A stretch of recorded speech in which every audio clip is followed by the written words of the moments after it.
আসসালামু আলাইকুম। আপনাদের মাঝে আবার একটা ডিভাইস নিয়ে আসলাম, মোটরোলা মোটো G96। এই ফোনটি ডিজাইনটি দেখতে হলে ডিজাইনটা খুবই স্টাইলিশ।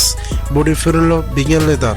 এই ফোনটি থিকনেস হলো 7.9 মিটার, ওয়েট হলো 177 গ্রাম। এই ফোনটি খুবই হালকা, একাই নিয়ে খুবই ইজিলি ইউজ করতে পারবেন। এই ফোনটির সাথে পেয়ে যাচ্ছেন IP68। এই ফোনটি কোনো ধুলাবালি বা পানি চলে রাখলে কিছু হবে না, চুবাইতেও পারবেন। এই ফোনটি প্রথম অনুযায়ী দেখতে গেলে storage speaker, touch and code, headphone jack missing আছে, আর সাথে পাচ্ছেন ডুয়াল সিম ইউজ করতে পারবেন।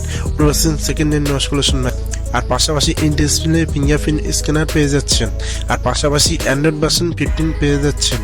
আমার চাই নতুন এসে থেকে একটা সাবস্ক্রাইব করে যাবেন।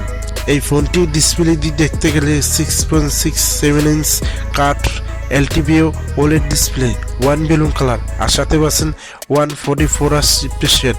এই ফোনটি চিন অ্যান্ড বেজের দেখতে হলে 15। এই ফোনটি খুবই ভিভিড, খুবই পাঞ্চি কালার দিতে পারে। এই ফোনটি পাশাপাশি 1600 স্পিড ব্রাইটনেস পেয়ে যাচ্ছেন, আর সাথে পাচ্ছেন 395 PPI। এই ফোনটি মিডিয়া কন্ট্রোল করার জন্য 5500 mAh ব্যাটারি পেয়ে যাচ্ছেন, আর সাথে পাচ্ছেন 30 ওয়াটের চার্জার। এই ব্যাটারি থেকে টানা একদিন ব্যাটারি ব্যাকআপ পেয়ে যাবেন, আর চার্জার থেকে দ্রুত চার্জ উঠাতে পারবেন। এই ফোনটি মার্কেট প্রাইস হলো 23,000 টাকা। 23,000 টাকা আর 128 ব্রেম পেয়ে যাচ্ছেন। এই ফোনটি প্রসেসর দিক দেখতে গেলে Qualcomm Snapdragon 7 Gen 2 4 nanometer processor.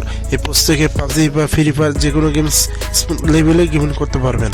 এই ফোনটির সাথে দুইটি শুটার পাচ্ছেন, 50 মেগাপিক্সেল মেন ক্যামেরা ওয়ালেটে 12টা ছবি ক্যাপচার করতে পারে, আর 8 মেগাপিক্সেল আল্ট্রাওয়াইড ক্যামেরা খুবই ভালো, ওয়ালেটে 12টা ছবি দিতে পারে। এই ফোনটি মেন ক্যামেরা ভিডিও শ্যুট করতে পারবেন 4K 30 fps, আর 32 megapixel selfie camera video shoot করতে পারবেন 1000p 30 fps। আমার ভিডিও ভালো লাগলে একটা লাইক করে যাবেন।